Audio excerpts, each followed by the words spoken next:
观众朋友大家好，欢迎收看3月28公司台语台下晡新闻，我是陈淑君，咱先来看今日有啥物新闻重点。流浪16天的人熊遭抓到，也毋过后来却死亡，尸体早起送到台北市立动物园检验，买对查是向下令开证。美前总统伫蔡总统出访之前去中国祭祖，明仔载总统会出访，嘛会创下头一届伫美国国内甲议长见面的纪录。海军陆战队又搁传出疑是一支机关请的鱼臂枪管，已经移上发班，这嘛已经是最近的第3件咯。新闻开始来看，引起全国关注的人熊，昨暗头已经抓到，也毋过无偌久，就传出讲，这只人熊因为互热情弹到，送病院治疗，救无回来。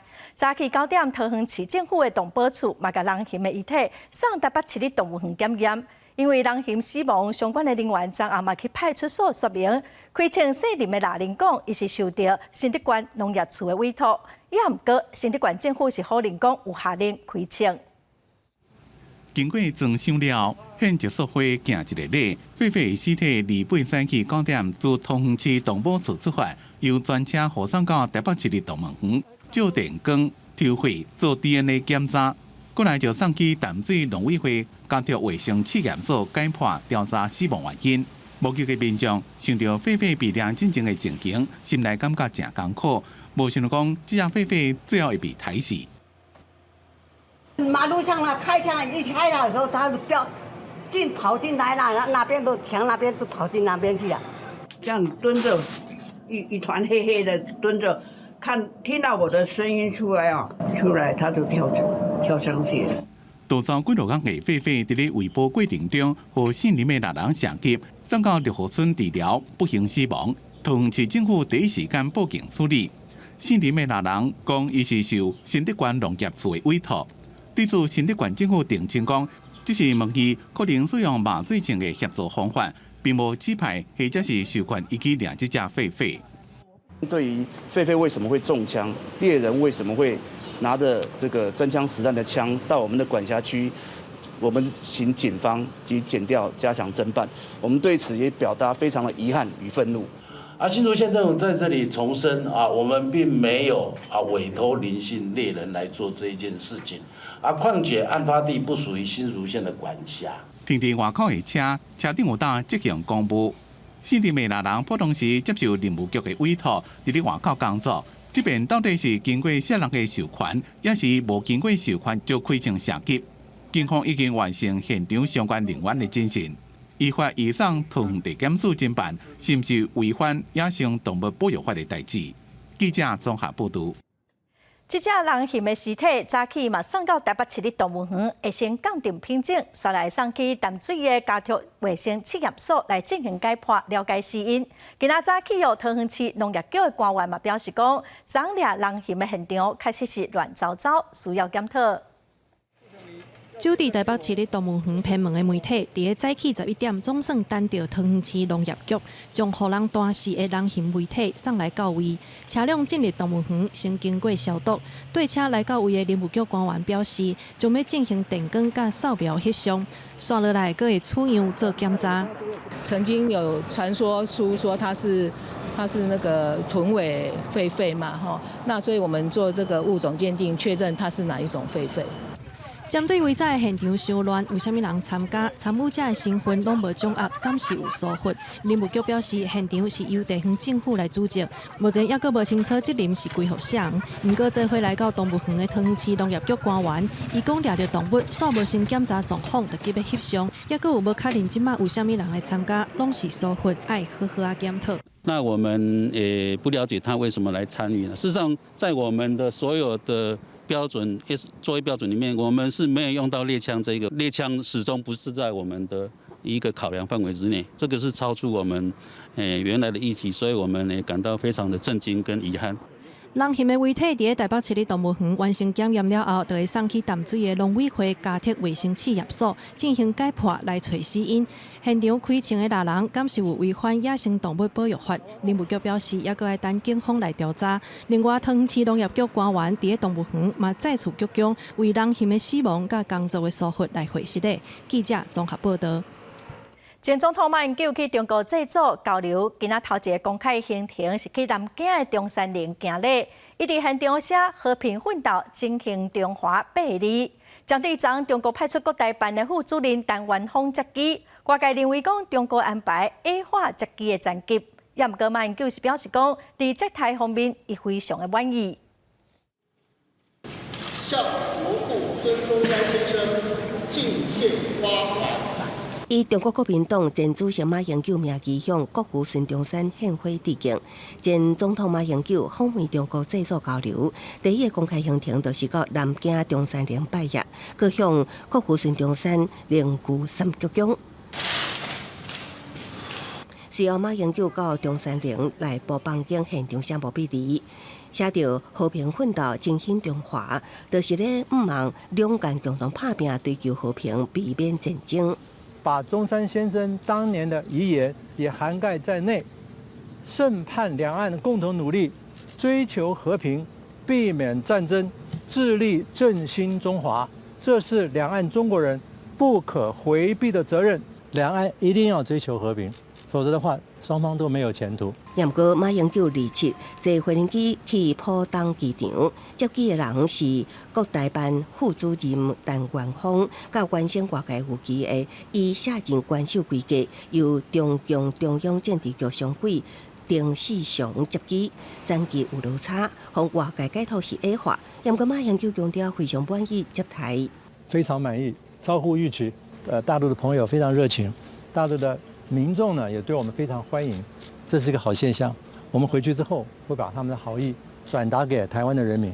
因为维安问题，中山陵进行管制，场外有民众不喊枪声，随后就予中国公安带离。那马英九礼拜下昼会参访南京总统府，即马改名做中国近代史遗址博物馆，甲国父孙中山故居、拉贝故居。尾仔有记伫南京会面，江苏省当地党政领导。记者综合报道。总统蔡英文明仔载要去中美洲访问，会过境美国。外界认为讲，洪都拉斯选伫这个时机甲咱断交，是要打压总统出访甲台美关系。美国国务院是强调讲，这是洪都拉斯的决定，嘛表示讲，蔡总统过境美国并无违背美国长期的一个中国的政策。咱国外交部嘛强调讲，总统出访变外交是主权国家基本的权利。点头致意，总统蔡英文接见日本华侨总会，肯定日本交界是台日外交的重要推手。不过最近洪都拉斯外交转向北京，甲台湾断交。美国国务院无愿意加讲，这是毋是为打压蔡总统出国访问？今日表示这是洪都拉斯的主权决定，强调蔡总统过境符合美国长期的一个中国政策。This is ultimately a sovereign decision. The U.S. will continue to expand our engagement with Taiwan in line with our long-standing One China policy. 我们怀疑台洪断交的时间呢是对岸有意操作。总统出访从事外交活动是主权国家的一个基本的权利，不容任何国家指点、论断，也不接受任何国家的施压与破坏。巴特也提醒外界，中共常常为换取外交承认，做出承诺却无兑现。中国是一个伫向台湾留学的韩国学生握手，表示若伊想要转到中国读册，中方愿意全部接收，加做因温暖的所在。中方十分关心洪都拉斯在台湾的留学生，只要他们有意转到大陆学习，中方愿意全部接收。大陆将成为他们温暖的新家。台湾外交部是表示，为显示重视人权甲人道考虑，韩国甲台湾断交了后，台湾奖学金依然会继续提供到这个学期结束，也会提供学生回国机票，尽可能减少对韩国学生的冲击。记者综合报道。再来看，捷克众议院议长艾达莫娃带160人的访问团来台湾。今仔早起，议长起立欢迎演讲，伊嘛是史上头一个摕到咱国会一定应有奖章回邦交国家的议长哦。艾达莫娃表示讲，发展民主自由是台湾甲捷克这两个国家的责任。伊嘛向台湾保证，讲伫任何的状况，捷克拢会甲咱台湾徛做伙。签名楼纪念甲会收起来，结果众议院议长艾达莫华穿规身牛红，气质正好，礼拜带团到立法院，迄办国会一定应有奖章。成做台湾史上第一位迄颁奖奖嘅非邦交国家女议员。爱达莫娃也记，阮甲恁同在，也请恁甲阮做伙发表演讲，用中文问好，展现亲和力。大家早。I naše české a tajvanské příběhy se prolínají. A i na nás je zodpovědnost svobodu a demokracii rozvíjet. 爱达莫娃讲，这是捷克众议院议长历史上第一遍访问台湾，受到的接待远超过预期。尤其让人印象真深之一的是拜访宜兰的团结中心。对乌克兰战争，伊讲捷克甲乌克兰离无到400公里，差不多是台北到高雄的距离。爱达莫娃强调，捷克除了甲乌克兰徛做伙，也向台湾保证，无论什么情形，拢会甲台湾责任承担。A já bych na tomto místě, vážené kolegyně, vážení kolegové, milí tajvanský lidé, vás chtěla ubezpečit, že jsme s vámi už nyní a budeme s vámi i nadále, za všech okolností. Protože vy jste s námi, my jsme s vámi. 台湾坚定的愿意与捷克同战。爱达莫娃强调，捷克甲台湾的故事互相治做伙，发展民主自由是彼此的责任。这边访问团由无共政治派系组成，成员包括政府部门、学校单位、反对党，落实对台湾的坚定支持。有些军讲，爱达莫娃这边访问台湾，代表着台湾、捷克两个国家邦谊深化开花结果。记者综合报道。再来看海军陆战队伫月初方发现讲有2个单位有枪击遗失。陆军6日最近又搁发现讲有一支机关枪的疑比枪管碰见，军方已经成立专案小组，嘛移送司法侦办。海军陆战队指挥部将本严肃坦诚态度，全力配合司法调查，并深切检讨，严予究责，绝不宽待，另持续加强内部管理及械弹、爆材管制，详实验证清点，务实做到，绝不隐瞒，账务相符。国防单位已经开始进入这个专案调查，而且这个整个案子呢也移送了这一个司法的这个侦查，并且呢来加强相关的管理跟管制。我相信呢是这个调查结果一出来呢，一定会严加的处理并且呢未来会好好的来加以改进。行政院长陈建仁强调讲，会要求未来爱加强管理。也毋过海军陆战队连续发生3件枪击遗失的案件，国民党的立委是质疑讲，这款的纪律是要安怎上战场咧？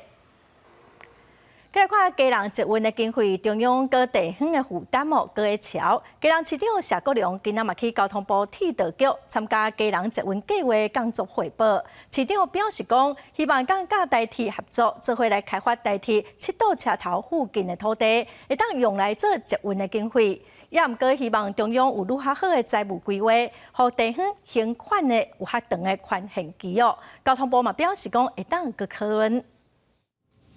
为要早从起基隆捷运经费，基隆市政府想要甲台铁合作，提出开发7堵车站周边的方案，会活化旧街区，联合开发台铁7堵站外口商业区土地差不多1.1公顷，加上基隆市持有的停车场用地0.5公顷，打造做兼顾商业空间，甚至连接社会主体整合型开发专案。开发周边的一个商业大楼跟专区的话，我想会对市府有增加多一些收入，再加上我们想要推动我们自己的容积移转要点，比照新北，届时就会有更多的收入。基隆市长谢国良早起亲身去铁道局参加基隆捷运计划工作汇报，伊表示，目前也是希望中央因互因有较好的财务模式，因为基隆市政府分担额度为原本的17亿，目前到53亿，市政府愿意负担17.7亿，不过希望中央因宽限行钱的周期，这边起到一半都无钱。可能会在这个事情上面再做沟通因为原来的53亿大概要分担的期间，大概在工期大概是9年的公期啦。好，那他希望能够更长的时间。交通部回应对基隆市的意见会带回行政院进行研究，因为基隆节分路线翻过800支，后续会就起的细节另外加上北个别交通。记者综合报道。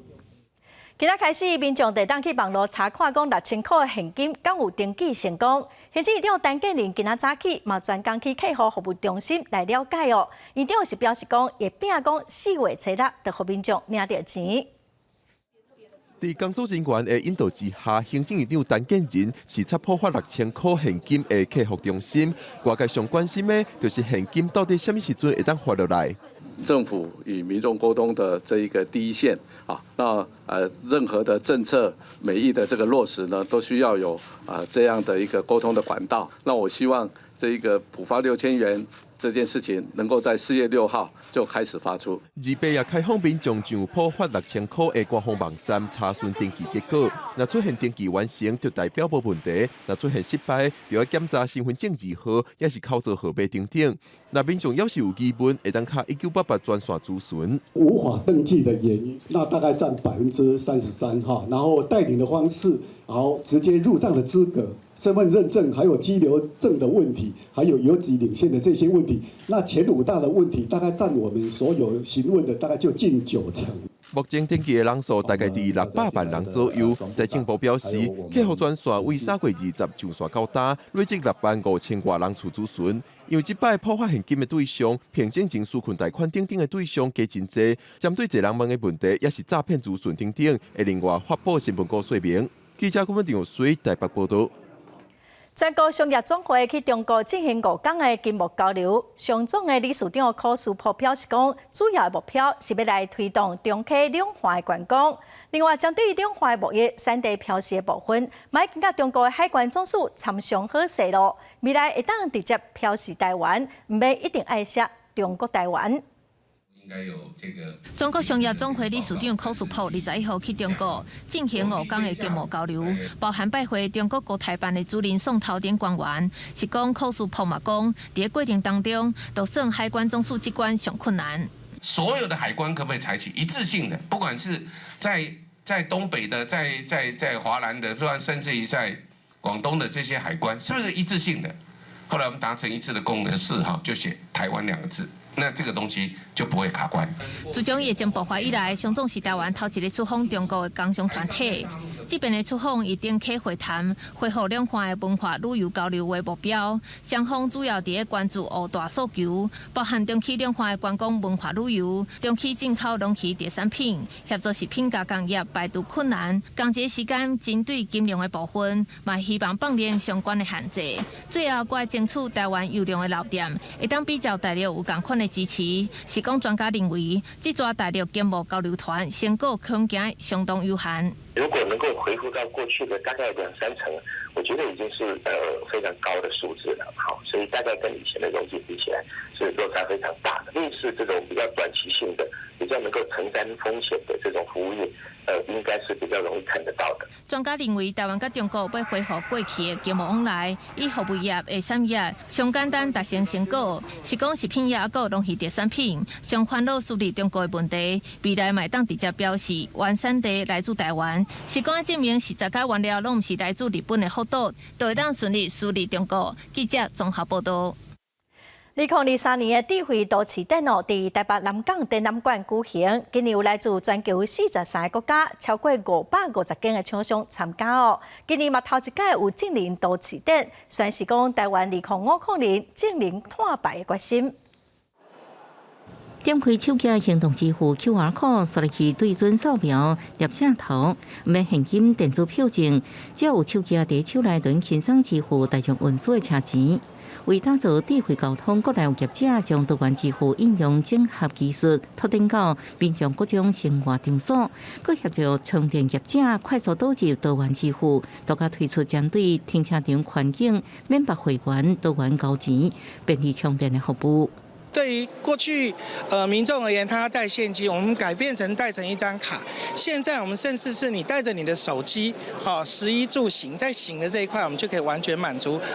抑个业者响应全球检查措施，设置太阳能电子纸底飞行站牌，除了应改善偏乡地区电子站牌较歹供电的问题，电子纸伫强光之下，又方便民众查看及时到站的资讯。有过一年营升842栋的碳排。因为用太阳能嘛，它不需要去申请市电、挖马路、供电。依据我们的经验呢，大概短短的2-3个小时呢，就可以施工一座。目前在全台呢，大概已经装了1200座以上的太阳能这个电子纸智慧站牌。那换算成节能减碳呢，等同1年省下呢2座大安森林公园的吸碳量。2030智慧城市电伫台北南港展览馆登场，今年参展的有550间。电出智慧城市伫教育、医疗、交通、安防、电调等各类智慧联盟的应用，也第一摆举办净零城市展，宣示台湾要进入2050净零减排决心。记者综合报道。人工智慧伫 ChatGPT 公开了后，是愈来愈受到重视。国科会推动台湾人工智慧中心要来进行跨部会资源的整合，甲产业界、学术界、各有研究机构做伙合作，要来打造以人为本的 AI 发展，望讲会当推出达到信赖，亲像 ChatGPT 这款工具。跨域融合 AI 大动作算是国科会号召相关学研代表推动台湾人工智慧导学中心。AI 进到生活也是刚开始，人才、技术，还有我们这个一些法制也刚开始。未来如果人工智慧进到我们的生活里面，除了技术跟产业以外，事实上伦理、法治跟治理才是重点。台湾的经济体不大，但是如果我们把它整合起来，事实上成军出去力量蛮大。ChatGPT 所带领的 AI 列表，将对全世界科技发展的重要趋势，包括 Microsoft、Google、Meta 加中国的百度等国际科技业者，也拢开始发展。所以台湾也要得着脚步，建造以人为本的 AI 发展。可信赖的生成式 AI 引擎，而台湾现在既有的团队应该可以凝聚一个有战斗力的团队。国际大厂开发的基础模型，繁体中文能力不足，那所以我们会加强它的繁体中文的能力。End user 会是一般的民众，利用生成 AI 来发展他们的服务的，不管是政府单位或是私人企业来合作。好，所以这个是分阶段的。就算力来看，现有的台湾3-2号。未来也会扩大规模，再加上繁体中文等有料的资料，加台湾半导体实力也有人才培育，目标是要建造出会让信赖 AI 得到国际脚步。记者综合报道。112年全国中等学校运动会4月22到27要伫新德馆举办，因为伫3月初举办的网球资格赛，伫比赛前一天球场嘅赶工场地出问题，造成有选手受伤，不得已要退赛。新德馆长杨文科是强调讲，目前99.9%的场地拢勘验完成了。新德馆过47年办理全中运。大批人马上北去教育部举行全国记者会，因为3月办理网球资格赛的前一天，搁咧铺人工草地，有选手就因为场地无平去闹着，放弃比赛。馆长杨文科强调，目前99.9%的场地拢已经完成勘验认证。冰场它已经勘验完毕了，那然后一点小缺失改善完毕，就可以在4月初就正式让选手们在那边跑。杨文科形容办理全中运的心情是真认真，嘛真紧张。伊嘛真期待全中运会为新德馆带来观光商机。今年有来自全国12000多名高中甲国中的选手参加比赛。新德馆湖口高中电竞选手齐立宏3月初才伫青年杯电竞锦标赛，1万公尺走出30分52秒45的成绩，摕到今年亚青赛的门票。是第组对新德馆摕奖牌的指标选手，算没有延期，就是目前还在规划当中，就是目标也是朝着全中运的纪录去破这样。疫情等候，防疫规定放零，今年全中运如期办理。选手和队上的职员唔免磅体温、挂喙暗，只要做好健康管理，就会当上场比赛。经过疫情3年，即马总算恢复正常。记者台北报道。来看法务部最近公布民法亲子挺贷款修法草案，大小民等民间团体今仔早起开记者会，因公布一份上新的调查指出，讲有7%的家长赞成讲伫厝内完全无体罚，也毋过望讲有配套。有8%的家长是望讲政府会当来提供亲职课程，嘛有真侪家长认为照顾囡仔压力真大，呼吁政府应该提供公费的临时托育服务。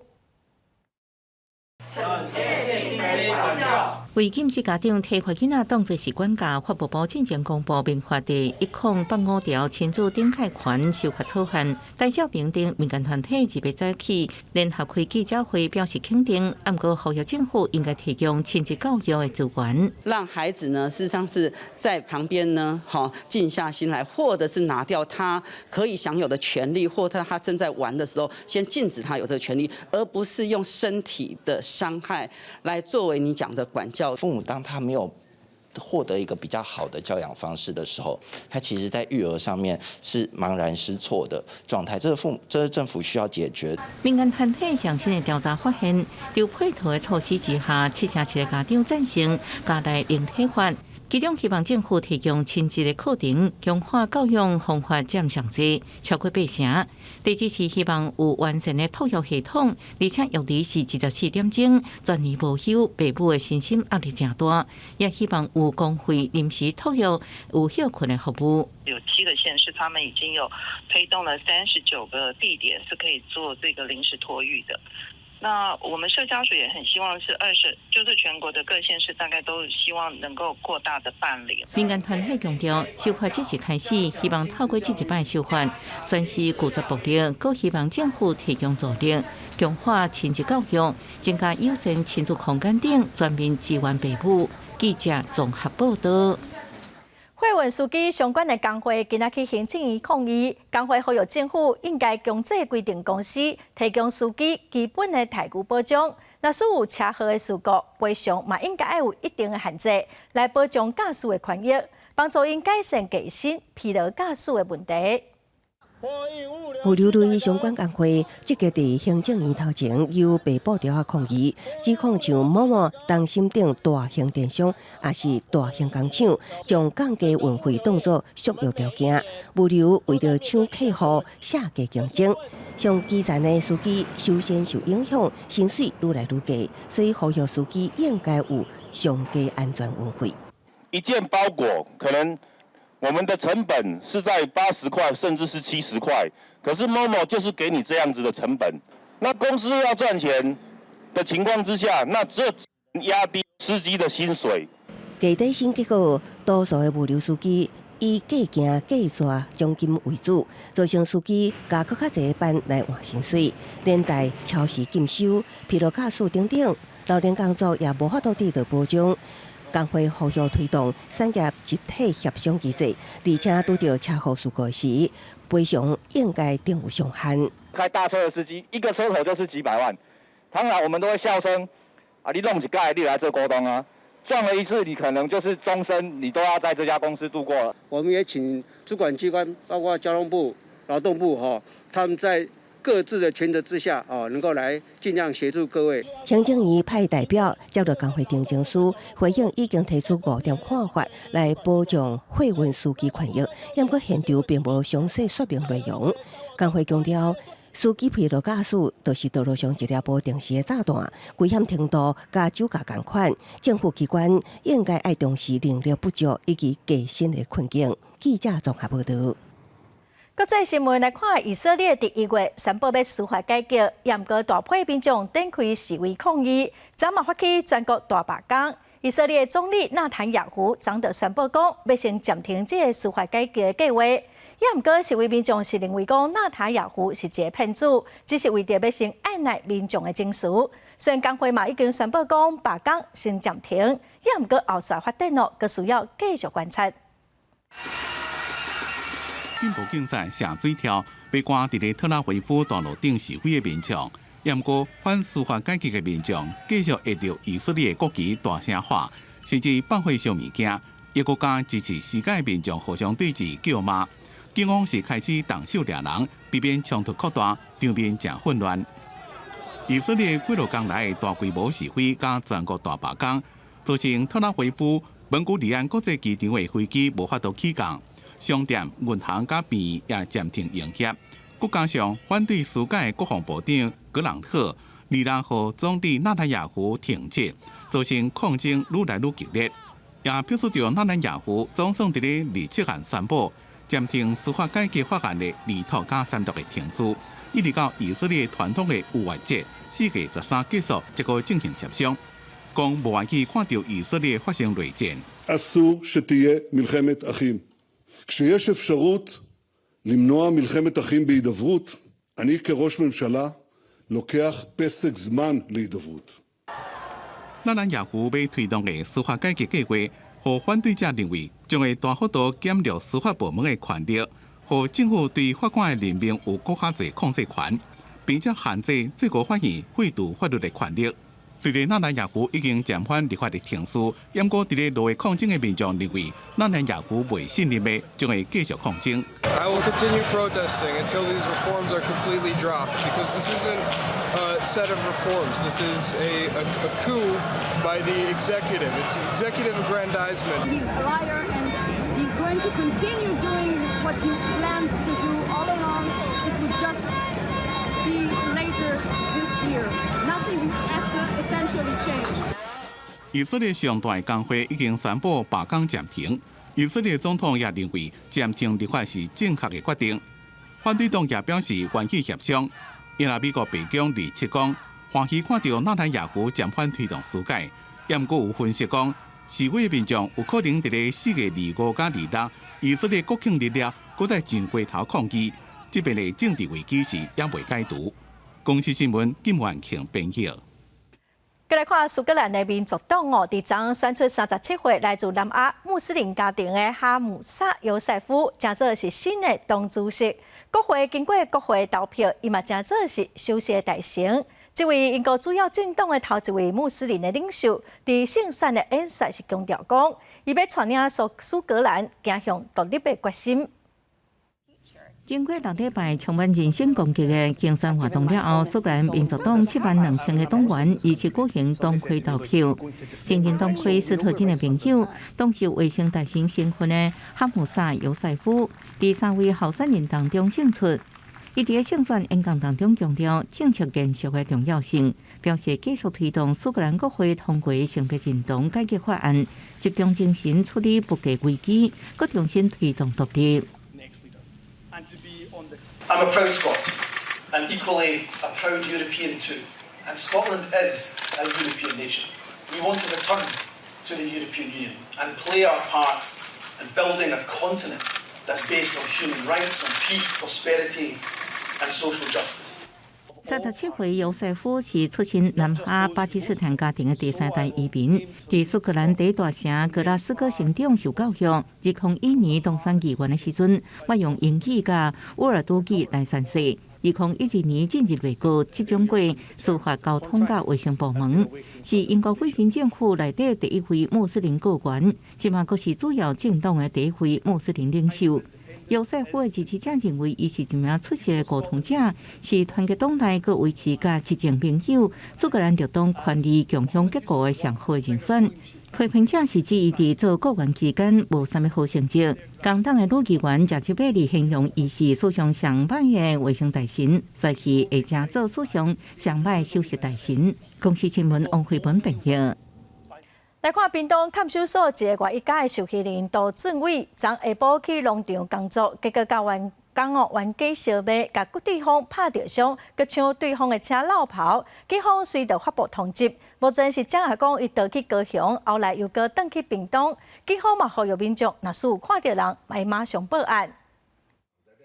被害人倒伫病院，面甲手拢有伤。屏东看守所受刑人涂俊伟，于7下晡去一个农场的水稻部做自主干活作业的时阵，甲内蒙部的员工发生冲突，竟然将人拍伤、抢走锁匙，开车向高雄逃走。受伤的员工随后送去病院。我根本也无熟悉啊。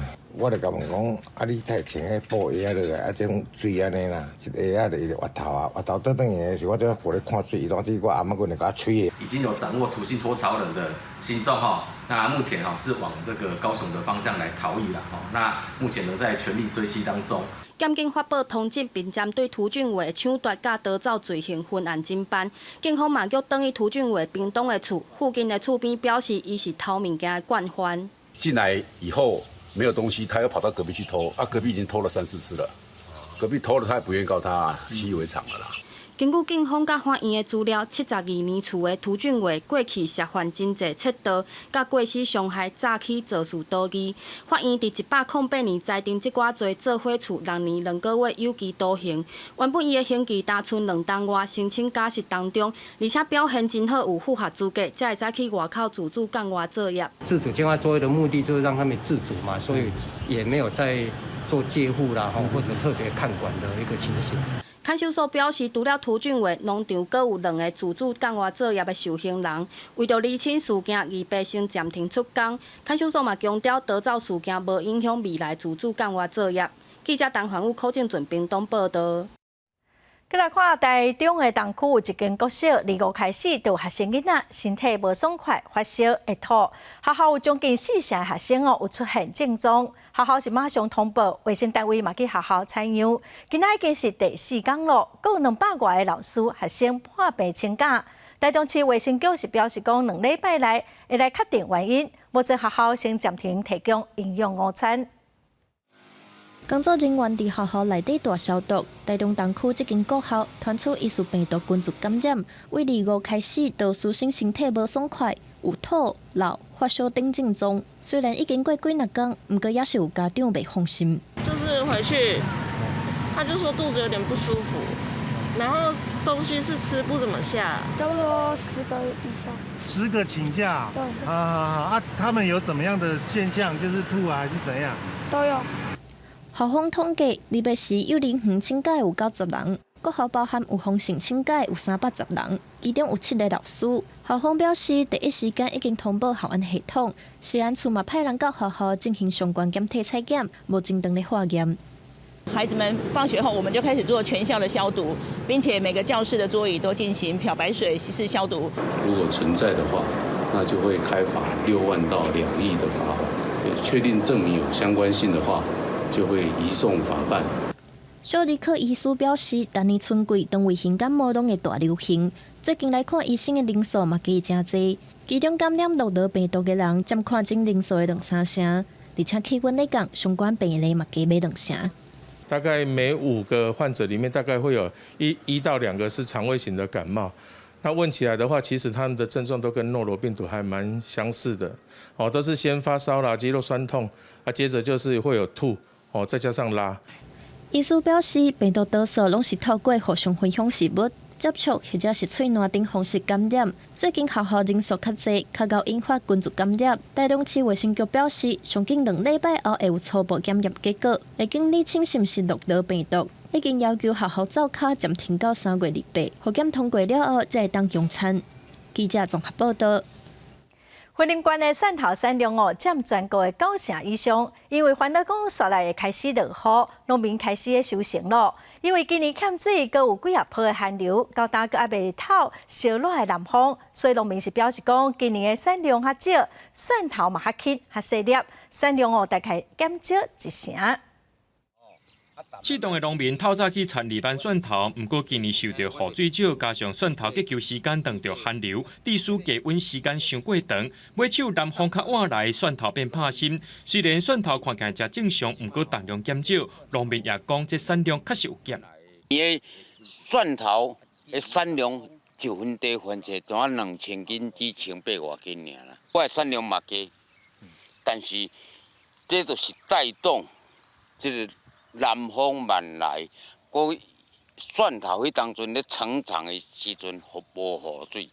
当地蒜农表示，用过1分地会当收3000斤的蒜头，不过今年因为较细粒，加减会影响到产量。启动农会也预估，虽然产量因为气候减少，不过品质未受到影响。今年的气候上，南风它蛮来，所以在南风下来的期间比较短，它那个节头就比往年还小。可是它的节头上是比较小，那产量也比较少一层，可是节头上品质没有受影响。这栋农会表示，今年淡的蒜头产地大挂一斤是35块，不过线背一斤是50块，所以农民唔通遐着急，就要来家采收。不过这气候稳定，菜叶啊累成长真紧，高丽菜最近价销是大落。云林县政府也结合农会办各种的活动，鼓励消费者就要加食当地市的高丽菜。记者综合报道。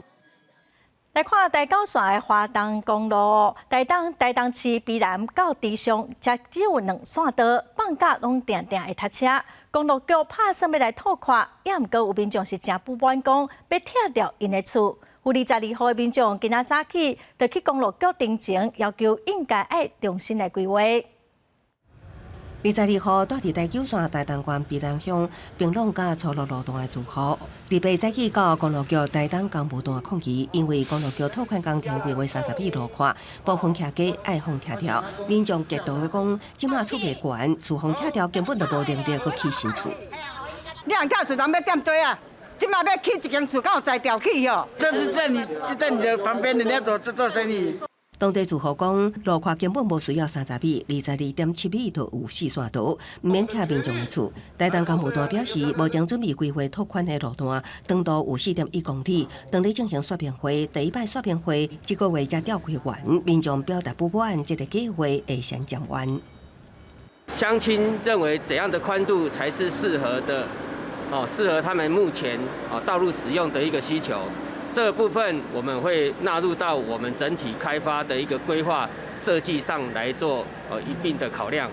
台东工务段表示，台九线台东段拓宽计划，道路跨度拢是依照花莲段的标准30米进行规划，其中包括中央分界道，主要是考虑安全性，减少因为塞车的时有驾驶人越线超车造成车祸。也毋过，即马民众有无同的看法，公路局会去沟通。也毋过，原定110年底到116年要进行台九线台东段拓宽工程，拄开始就互民众抗议，什么时阵花东公路台东段会有4线道？台东工务段表示，目前时停无法度掌握。记者综合报道。梅仔伫要大出路，也毋过今年因为天气黏热黏寒，一寡梅仔一生出来就落去，所以富里乡的梅仔毋若变甲真细粒产量嘛减少一半。另外，富里农会边一个装置艺术大猩猩昨午嘛已经放弃了。收好的梅仔过一礼拜就要采收，毋过今年发现体型拢较细，而且数量无以前济。农民表示，主要原因就是天气影响，一时寒，一时热，互梅仔发出来就落落去。透凉风拢一直落安尼啦，搁旱灾啦，嘛无水吼，梅仔较细粒安尼。差不多减偌济？一半。富里乡农会统计受损地区的产销班面积，伫个3到40公顷，至少1/3受损。毋过因为是无毒有机，品质也是真好。今年减产了5成，所以今年的梅子你会看到说梅子会比较小，然后产量也比较低。基本上我们的收采梅的部分的话，是1台斤是60。另外，受气候影响的也有富里乡农会边的种植艺术特变大猩猩，因为已经4年价老旧，最近佫落雨，一切放落去都在田边，游客看了真艰苦。昨天看新闻才知道说那个狒狒中枪，可是今天刚好发现花莲的装置艺术一只大猩猩它倒掉了，它可能是太累了。富里乡农会表示，目前现场也有8只大猩猩，虽然这只倒落去，毋过姿势真温柔。会留到清明假期过后，佫做新的装置艺术取代。记者综合报道。再来看宜兰东山的新寮溪，最近有民众翕到讲，有人就徛伫水墙的附近的钓鱼，认为讲是破坏生态。也毋过因为这条溪还未申请到风溪护鱼，所以嘛无法度处理。民众是认为讲地方政府应该赶紧做好调查，提出申请来保护溪流甲鱼啊。有一位穿黄色布帽的钓客，徛伫东山新寮第一站瀑布下淡底，也钓钩伫咧钓鱼，被民众翕起来，认为破坏新寮溪的生态。就是不太好对啊，就是等下这样走看看拍个照就好了，钓鱼就不太适合。因为我们都有护膝的啦。对啊，护膝是不能钓的。对啊，弄起啊。当地中山社区讲，宜兰新寮瀑布的溃楼，过去因为顶楼有矿场，破沙真多，溪水真落，像烤火这碗原生的鱼无法度活。经过社区几多年的清理护育，才让溪水恢复到这么清。我们现在会先请那个宜兰大学的教授。我们跟社区的一些志工一起去做溪钓的部分。因为新寮溪也未封溪，钓溪行为无法通管，平衡社区认为新寮溪保育的工作真无容易，再加上当地若落大雨，定定做大水，鱼类本来就无容易生存，若有人钓影响生态，将会申请封溪护鱼。那公所在去年有提报这个计划书上来，那当然有一些资料不是那么的完整，我们是有请。东山乡公所这边再做一些补充。县府讲已经收到封溪护鱼的相关资料，不过无够完整，已经请公所甲社区补充说明，若需要协助，县府会尽量斗3工。记者综合报道。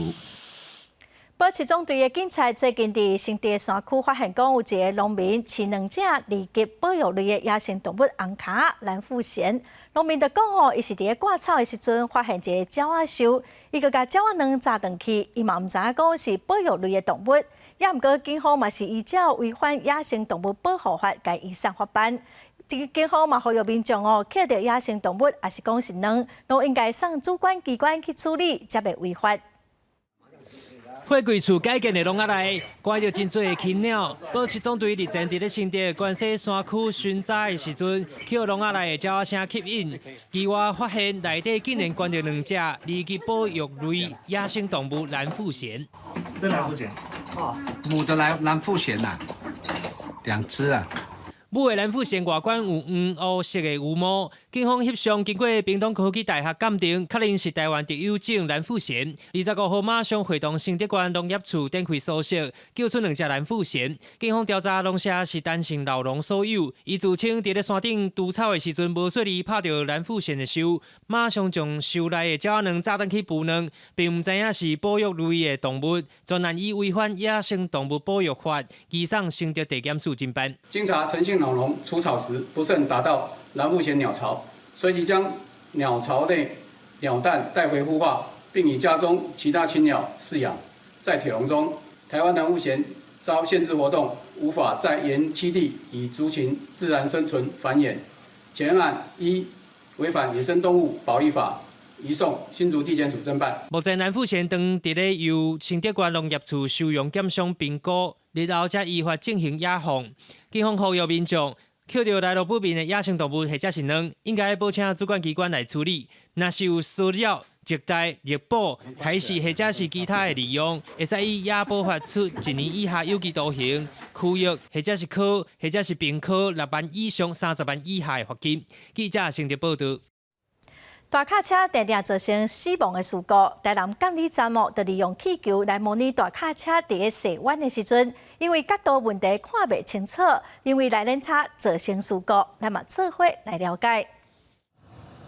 连架车的轮仔下，脚踏车规台起用底烂去。24号发生伫咧云林倒落的这起事故，疑似因为大型车无注意视野的死角，以及内轮差造成的悲剧，造成一对母女不治身亡。而事故的原因，就要等待厘清。为了防止这类的憾事，宣导大型车内轮差的危险性，台南市交通大队27号是结合社会局以及台南监理站，直接甲大巴士开入去社区，演练放伫大车的内轮差路线顶面的家规，全部都拢破去。透过实际观察，互150名长者看到内轮差的路线，了解潜在的危险。看到这都影真会惊啊！因为伊车人咧驶安尼弯安尼时阵吼，迄车路拢已经靠边来。那差济啊嘞，迄个弯吼，啊弯落，啊即摆后壁有那对咧弯嘛，对无？啊就噗。敢若像真的演练，互参加的是大人留下深刻印象。根据统计，65岁以上民众伫咧交通事故当中，不但占比特别悬，死亡率嘛悬。警方是特别呼吁，不管是大人本身，还是其他用路人，拢要特别注意长者的安全。那当然，跟较年轻的这个青壮的这中年的话，相较之下，如果有发生交通事故，一样的程度的话，是比较容易造成这个死亡的情形。现场经验车中备直接坐上巴士的驾驶座，体验公车驾驶的视觉，搁利用特殊的3D 酒醉的目镜，模拟酒醉的时阵行路摇来摇去的感觉。透过临场的感受，就是希望会当借此避免不可挽回的悲剧发生。比较政府大报道。来看嘉义市有一间原本趴远的游民收容中心，经过翻新，去年有创新团队进驻哦，伊成立青年实验室，协助少年人做伙来创业。表演团队穿学生家己设计古早衫，边啊，有结合社会议题创意单。嘉义市的青年创新团队邀请无共会所的人，做伙用行动来关心社会议题。它是有不同社会议题的面向，包括银发，包括很年轻的人，包括他是嘉义大学学生，或是他已经出社会这样的学生。所以我们希望可以有更多不一样的、多元的人，可以出现在有事青年实验室。这个有事青年实验室的空间，原本是趴远的游民收容中心，经过市政府的整理了后，伫去年正式启用。今麦550平的空间，嘛用来服务15岁到30岁的少年朋友，将做学校以外的实验基地。只要对社会有益的，我们希望让每一个世代的人在这个地方尽情的表现你自己。青年实验室是可以有这个机会去提出这样子的看法，然后成为嘉义市的城市发展过程之中一个很亮眼的一个声音。为了辅导青年创新团体参与公共事务，将嘛要举办青年创意行动比赛，鼓励提出青年共创甲老空间创业等等的方案。市政府嘛提出40万的创业奖励金，望起因新创公司获进特定的旧城区。记者林慧婷嘉义报道。来看美国有3个艺术家向3间 AI 绘图公司提出诉讼，因为因的作品拢互 AI 模仿哦，因认为讲因的权益受到损害。人工智能 AI 应用的领域愈来愈多，不过 AI 牵涉技术领域，感觉是没有问题的。美国加州3位艺术家就对3间线顶 AI 绘图公司提出集体诉讼，因为因的作品拢无伫事先互因同意的情形之下，被 AI 模仿了。All of our work has been used to train the models, the data sets that these generative AI models use, and they also utilize our full names to be able to generate imagery. 泰国的艺术家指出，真侪创作者努力真侪年才塑造出来风格，短时间内就被 AI 模仿走，对原创者来讲，真是有被侵犯的感觉。因希望透过诉讼建立法律先例，对 AI 绘图进行管理，包含 AI 创作者模仿风格进前，爱得到艺术家的同意，也爱提供艺术家适当补偿。公司新闻市反映评价。来看澳洲有一只牛仔囝，伊个身躯顶哦有一个笑面的图形，所以主人甲伊号做快乐。经过媒体报道，有真侪人拢想要甲伊买来饲哦。落尾是伊代表20万买互一间农场，主人嘛甲这笔钱捐互病院。农场哦嘛欢迎游客来看这只真古锥、真快乐的牛仔囝。囡仔为着人间欢喜甲快乐，因为眼前这只牛的身上有微微笑印记的牛仔囝，名就叫做快乐。Oh my goodness, Happy has been so popular, swarmed by all the school kids that have come through. They've all wanted to see Happy. They've gone over there and he stood up for them and they could see his happy, smiling face. 这一个月大的快乐出生伫澳洲南部一个农场，主人无时间发现伊的腹肚的色地看起来像笑面，一开始也怀疑有员工滚耍笑伫身上画图，后来确定是天生的图案，就将伊号名快乐。这只牛仔囝变做农场的开心果，不少人想要收养，后来主人决定将伊以1万澳币，大约代表20万卖互农场世界电视，佮将所得捐互病院。快乐来到农场世界了后，更较侪人前来看伊的风采。看过伊的人，亲像拢绑着伊的快乐，离开的时阵拢满面笑容。公司新闻张慧斌编译。今仔受到东北季风影响，北部佮东北部天气会较凉冷。明仔载哦，东北季风减弱，北部佮有东北部温度就会回升。北部佮有东部地区、马祖地区哦，拢有机会会落雨。下半晡的天气，咱来看各县市详细资料。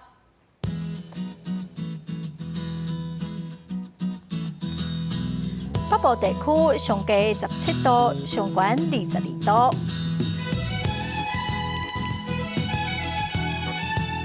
中部地区上低20度，上悬25度。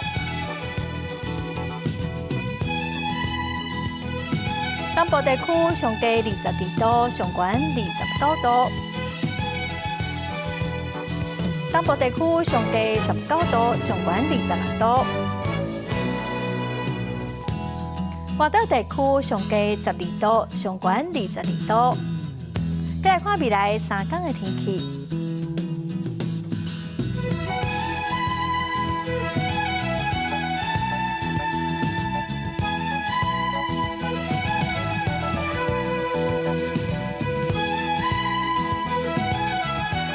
感谢观众朋友收看《公视台语台下晡新闻》，我是陈淑君，明仔载下晡3点，咱再会。